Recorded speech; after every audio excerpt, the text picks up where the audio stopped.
I've had bees here for about 4 or 5 years. It's 700 acres. It's located in Chadds Ford, Pennsylvania, southeast Pennsylvania. He is, like I said, 700 acres, and he does production farming. He does all vegetable production. So he's really excited for the keepers' hives to be here because he's relying on the bees for pollination of his vegetable crops.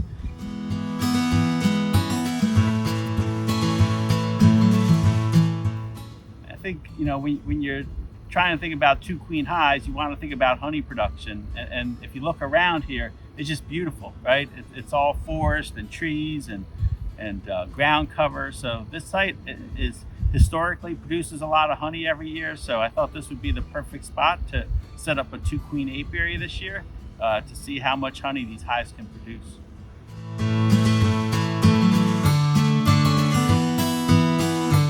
The plan going forward is we'll probably put a little stimulatory feed into these hives over the next week or two, just to try to increase the brood production of the queen, and then we will sort of look forward to sort of see when the first demarree will be. I assume it'll be probably in about 4 to 5 weeks from now, considering sort of where these hives are and the weather. And then once we start the demarree, that's when the supers go on, and that's when the fun begins, where the honey starts coming in.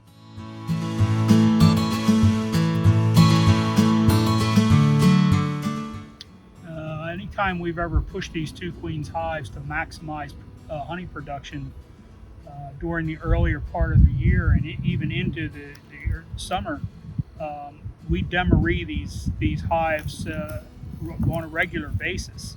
And by doing that, the queen never slows down. The colony increases to such a large volume that getting over 200 pounds of honey out of the one hive is usually commonplace. The key here is, as Nat said, is to always make the queen and the colony think they're small. And if they think they're small, they'll keep laying, and they'll keep laying a lot.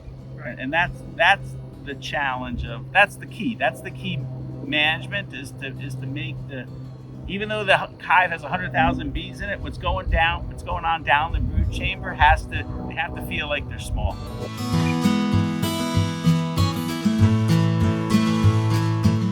Yeah, so in the 2-queen hive, there's 2 separate colonies, and you can see at the base there's one colony on the right side and one colony on the left side, and the queens can't interact with each other, and then they share the central honey tower. So we don't see any problems with queens killing each other or the hives sort of attacking each other. They seem to coexist in one hive, and we're not the first people that are doing 2-queen hives. They've been done for a long time. What the keeper's hive, the 2-queen keeper's hive, allows you to do is easy access to both colonies without removing the big stack of honey supers. So that's what the innovation is with our 2-queen keeper.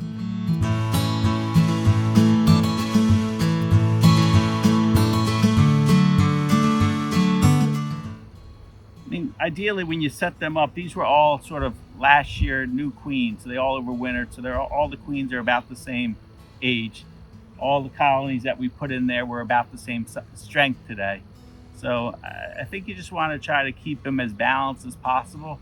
We may brood share a little bit, maybe, if we notice that one queen is kind of laying a little bit faster than the other queen, we may move some brood over to the other side just to see if that boost the nurse bees will help strengthen that queen. But beyond that, I think, I don't know, once you get the knack of the demarree down, it's pretty simple because the demarree then becomes easy, right? So I don't know if there's any other hints, or it's just learning the demarree and learning how to do the demarree and how to manipulate the frames in the brood nest and move them up. And once you got that, it's pretty easy, I think. I think one thing that I like to do when we're early in the year like this, and there's still the possibility of cold nights.